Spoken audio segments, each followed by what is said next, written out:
to her. What did you say? Talk to me that way. How do you want me to talk to you? Look, listen. Fractures was adapted from the original A View from the Bridge, written by Arthur Miller. But I read the original script, A View from the Bridge.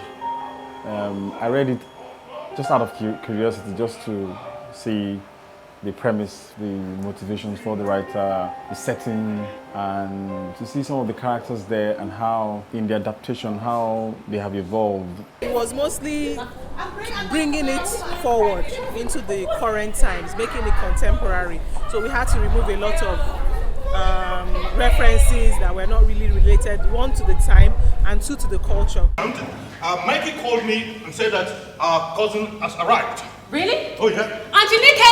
What's happening? Your cousin has arrived. When? Where? Mikey called me just as I was about leaving the office, and he says that their flight landed. Did he see them? No. Fractures is a very relevant play. It speaks to issues of immigration, family ties, and the danger when love becomes control. I think that issues are very, very pertinent today. With immigration, for example, given the recent Brexit situation and the Trump election and the campaign on which he ran, these are also issues that are very, very timely and to an extent influence our revisiting Fractures.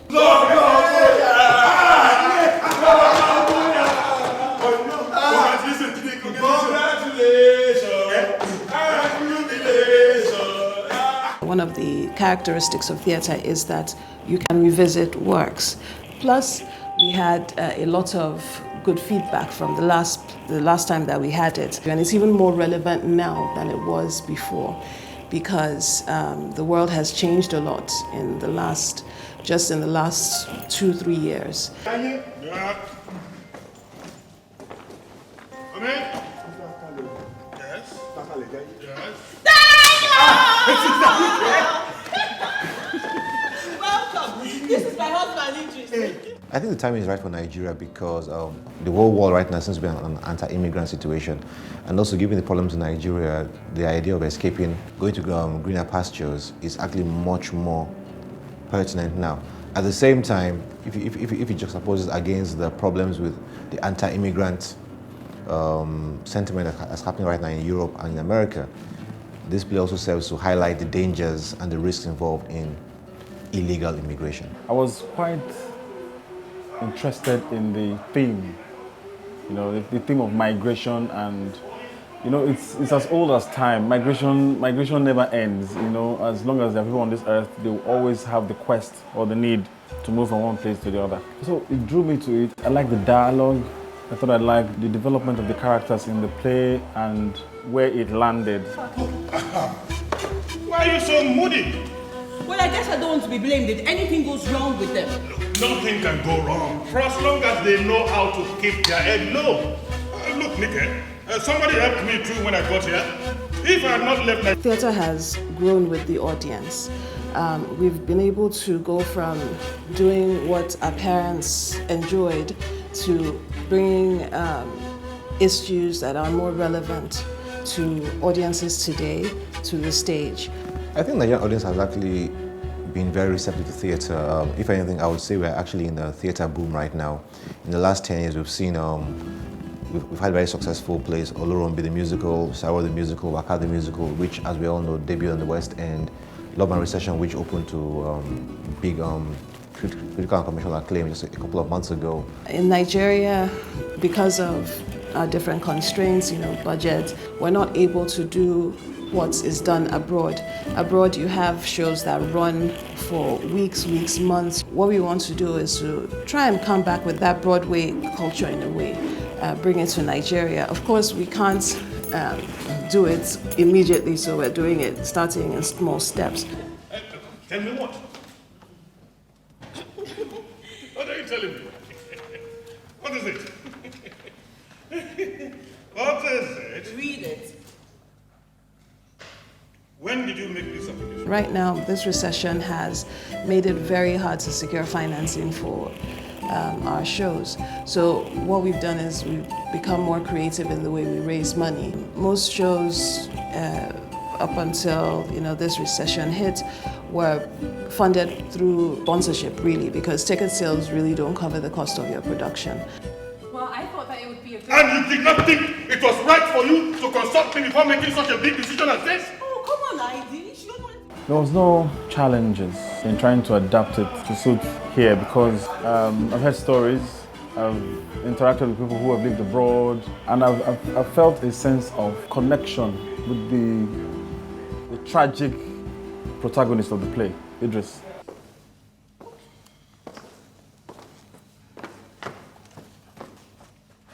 I think you better talk to her. What did you say to upset Don't her? talk to me that way. How do you want me to talk to you? Look, this is my house and my word is law. Your word. Your word means nothing. He's a man who is used to being in control, and once control started slipping from him, then his life essentially was falling apart. So what we did was keep that nugget and then essentially remove everything else and reset it in a different time and setting. I heard that. There you go. Thank you. What's with the trousers? Oh, you like them? Oh, well, it's pretty color, but... Idris is a victim of the love that he has for his family. Because Idris' love as a father was also bordering on a suggestion of incest, a sense of overprotection for the child, refuses to allow him give her the freedom that a 22-year-old girl should have had. This is different. Why? Because it's too tight. ID, this is the rave now. I can't wear baggy jeans all the time. But does it have to be this tight? You'll only call the wrong attention to yourself if you keep dressing like this. Oh, ID, I'm gonna end up being some old maid if I don't start dressing like girls my age. No, girls your age are too. It's a kind of strangulating love. You can see Idris's helplessness and maybe somehow foolishness too. Happen so that this thing who calls himself a man can come down and take her away like she's got nobody. Oh, Mr. Johnson, working in a sausage factory is not the prettiest of jobs, but I did it. I moved slabs of meat every day. I swam in... Toju is, she's young, born and raised in England, and she's raised by her uncle and her auntie because she's an orphan, so she's lived with them since she was 5. She's lived a very sheltered life, so she only knows as much as she's been allowed to experience. She's naive, she's sweet, she has a really pure heart. She sees the good in everyone. It's quite refreshing to play just an innocent, calm person that needs to be guided by outsiders rather than her choosing to live her own life and coming to her own decisions. She's very willing to listen. You know, like people around their age want to go out and explore and just rebel and stuff like that. She's kind of the complete opposite until a certain point. What I was trying to tell you, Toju? But sir, I always did it for the love of Uto. Anything for the love. I will do anything for love. I will do anything for love. Just give me 1 week, 5 working days, I'll brush your skills up sharp. I play Jide, who is a immigrant into the UK. Typical Uluwale street urchin, more or less. You know, so he comes to the UK courtesy of the help of one of his mentors, street mentors, who's Dio, played by Patrick Diabwa. They have a family to, you know, spend the time with, to squat with out there in the UK whilst they look for, quote unquote, the Nigerian dream of going to greener pastures. And then he finds an interesting female and he has something to do with her. Doing it. Well, what can one do but adjust to every situation one finds himself? So how is the savings coming along? It's not bad, it's not bad. That's to tell you what dedication and common sense can do. Thank you, sir. You see, actually it would have been more than that. But you know I have to send... So the character I play is Dayo Shodendi, a Lagos bus driver, humble man, family man who is, you know, with most fathers, dedication to their family. That is Dayo Shodendi. And what brings him to London was the fact that he had an ailing child whom he needed to raise money for badly. By day, which is 5 months from now. Strong girl. Bros, you need to see her. I'm telling you, sometimes one doesn't even know the little girl is ill. How can anyone forget that a little girl of about 5 with a hole in her heart is sick? It is shocking. I play Nika. Nika is the wife to Idris. What fascinates me about Nika is her want and her need to keep her home, to keep her family. The fact that she stands by her husband despite all the crazy stuff that he does. Like if I am still your wife or not, because you're sure not acting like it. I have not been feeling well since they came here. I've not been feeling well. Idris, it's been 6. Who's that? I'm playing Mikey, who is like a runs guy. He's a little bit comfortable on the other side of the law. You know, he's a wheeler dealer. He brings the illegal immigrants, as it were, into the UK. Trying to find his character is something that I haven't done before, like a Jamaican sort of, with a thick Jamaican accent. So working on that accent is tough. No. My big brother Zion.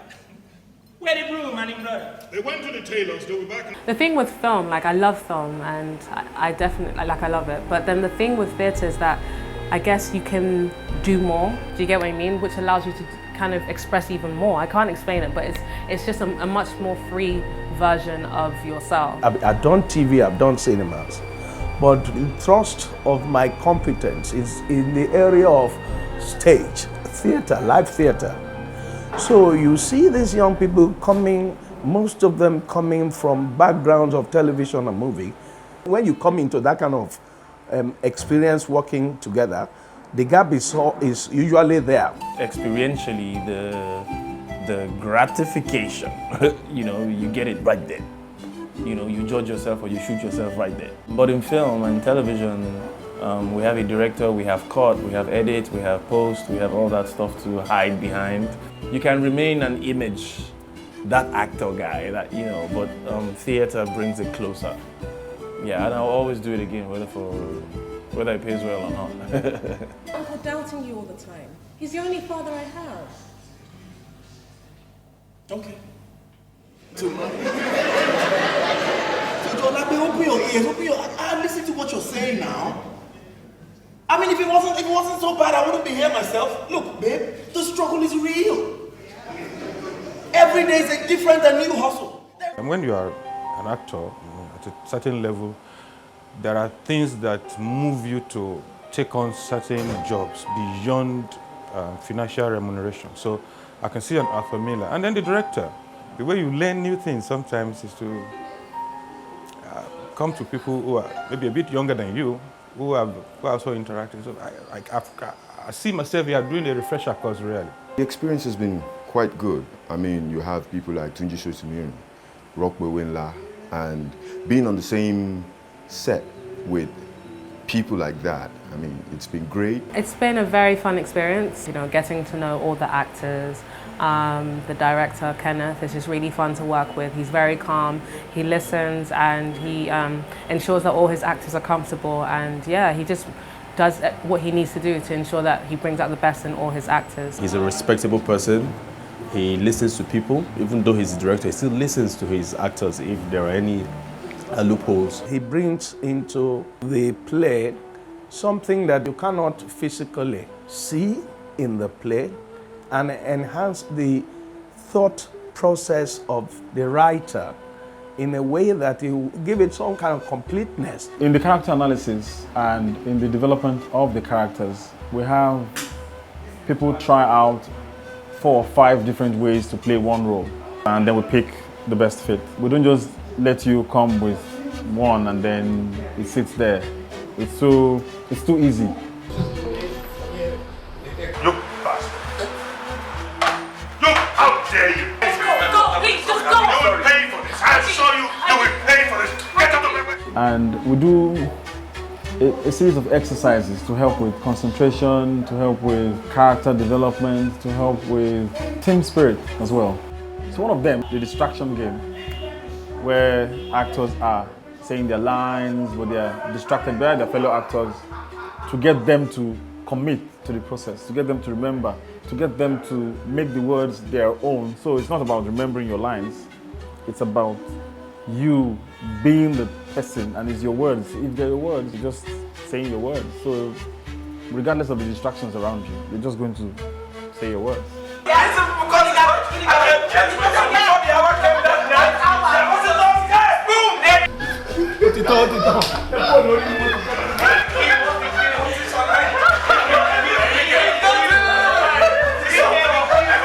Ibukun, who is the production manager, very organized.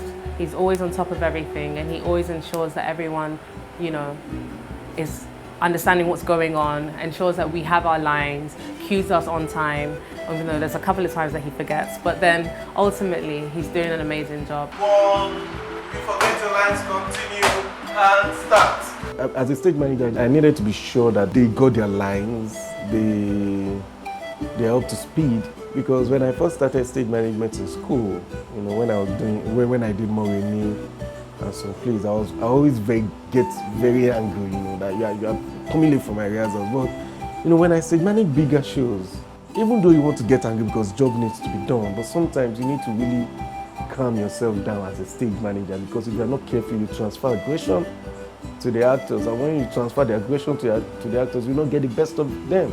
You know, so you're just trying to create the balance, you know, between the director and the cast. Working with director and PM combination, it's been great. It's been great in the sense that it's allowed us at Aboriginal to focus more on, our core strength, which is getting the script ready, getting the cast and crew, and also being hands-off and watching creatives do their job. I'm very happy with Brenda and Kenneth. I'll work with them happily. Again, they're very professional. It's one of the most interesting plays I've done in one stretch of a year. When I say interesting, in terms of the build-up to the play, we had a series of workshops in trying to develop the play, and in my interactions with the actors and the feedback we've gotten, the contributions they have made so far for this project to be where it is today is phenomenal. You can't quantify. Oh!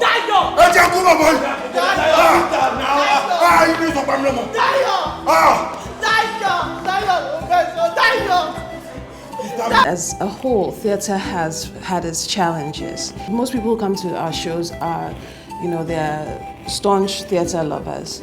But as far as, you know, going outside of that circle, it's been difficult to grow the theatre audience. But as an art, as a creative work, I think that theatre is improving in Nigeria. Chief Executive Officer. I wouldn't say it's great yet, but I think we're on our way to having a very viable and vibrant and financially rewarding theatre culture in Nigeria. I would happily do Fractures again. I hope I will have to spend 7 years to revisit it. On the flip side, I'm hoping that the economic situation improves so I don't have to do it again in that sense, because it makes sense now because of our current economic and global situation. So it's 50-50. I want to do it again because it's a great play. But I don't want to do it again in these circumstances. So there's a part of me that's commercially inclined, there's a part of me that's socially inclined. I hope to do it again, but with a different twist.